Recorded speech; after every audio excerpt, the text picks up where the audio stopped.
In 2025, the South Node is in Virgo and the North Node is in Pisces. The position of the nodes show us where the eclipses will fall each year. There are two eclipses on deck in September, a lunar eclipse coming up on September 7th, then a solar eclipse following on September 21st. Eclipses are significant because they really magnify the extreme ends of the spectrum in whatever zodiac signs they fall in. The South Node is the weakening influence. It carries the unresolved baggage, which can distort the expression of the sign. And the North Node points to a way forward with more balance and objectivity. The South Node in Virgo is bringing out a compulsive need for order, which exaggerates the flaws and shortcomings in ourselves and others and the environment in general. The slippery slope here involves the conscience, the mental process of sorting through what's right and wrong based on our value system. The South Node in Virgo is distorting that function, weakening it, making it overcompensate. So nothing ever seems good enough, there's always a flaw, and it's tightening us up in irritation and frustration. There's also a fixation on problems and an unwillingness to accept solutions. Cynicism and skepticism are easy mental patterns to fall into.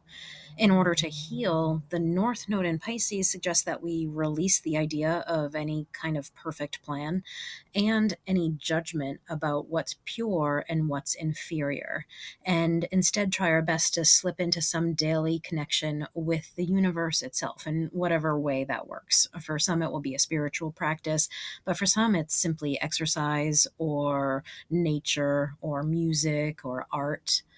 Let's get into some of the specifics.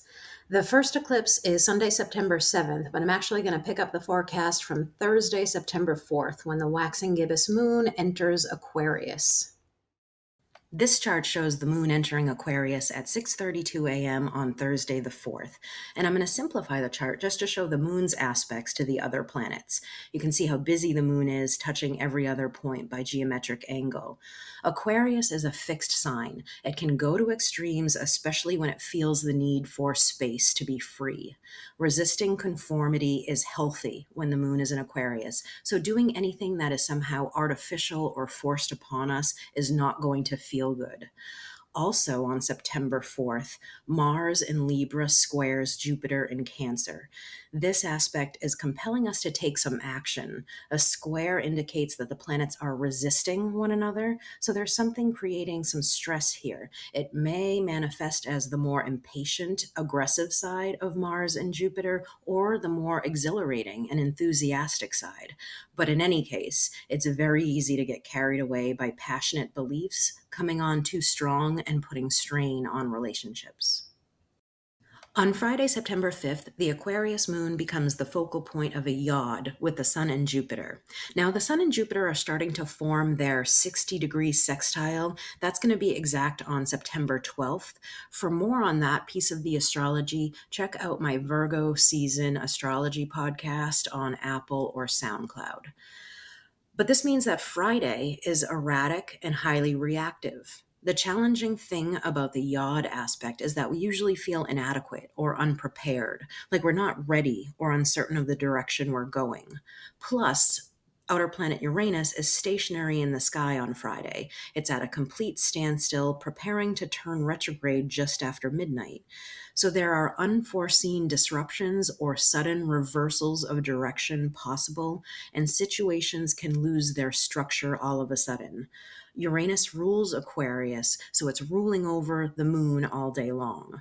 The mood is weird, it's unpredictable, it's electrical, but a lot of the changes that unfold will be for our ultimate benefit, even if they force us off our intended course for now. This is a chart for the Pisces full moon lunar eclipse, which is exact on Sunday, September 7th at 2:09 p.m. The Pisces moon will continue moving through a conjunction with the North Node at 7:07 that same night, and then conjoin Saturn on Monday afternoon at 1:44. So this whole period, from Sunday through Monday afternoon, is an extremely watery environment. Boundaries are low, and we're susceptible to those Virgo-Pisces extremes. Vague dissatisfaction, sensitivity to disappointment, and idealistic daydreams are influencing the mood. So try to be mindful of what you're focusing your attention on and relax the need to judge any specific results.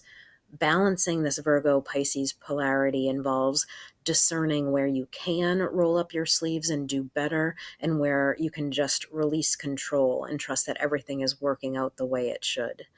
I joined a group meditation recently, and the guide told us that when the busy mind starts racing and worries and thoughts come into the brain, the instruction is simply to notice it. The noticing is the meditation practice, and that meditation practice can come in handy here. Okay, let's move on to part two here. The energy of the solar eclipse begins building Friday morning, September 19th, when the moon enters Virgo at 8:23 a.m. So this one is the south node eclipse, bringing up the negative shadow traits of Virgo, the hyper-perfectionism and the addiction to criticism. It can be squeamish, it can make people more uptight and finicky. The difficult lesson under these skies will be tolerance, acceptance of human diversity instead of trying to force people into neat and tidy packages. We can use this time to minimize distractions and to get grounded in a new plan for ourselves. This is the second new moon this Virgo season, so we've had this double dose of Virgo new moon intentions, which always have to do with self reliance and competence and better health. This has been a season to get things fixed up, and we're coming into this big finish here with the solar eclipse. The moon passes over the south node in Virgo at 7:13 p.m. on Saturday, September 20th, and then forms the new moon solar eclipse with the sun at 3:54 p.m. on Sunday, September 21st. The sun and moon are both opposing Saturn during this eclipse, so those defense mechanisms are strong when it comes to dealing with challenges and boundaries. Often, when Saturn is involved, there's something going on with authority, either external authority figures, as in limitations and consequences, or internally regarding control in some way or self respect and overcoming some sense of inadequacy.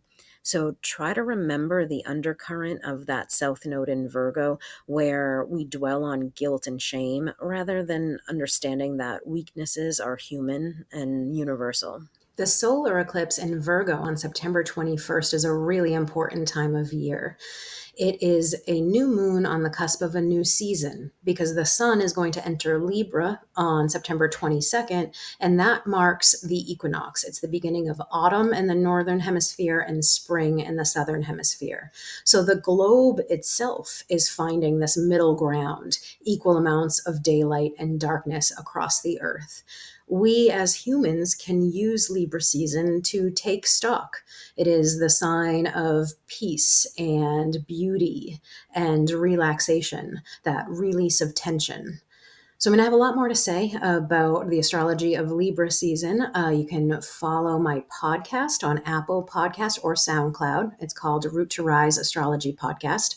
Follow my YouTube channel, of course, and you can subscribe to my blog on my website, Root to Rise Remedies. I also update that with seasonal influences. Reach out with any questions and enjoy the eclipse.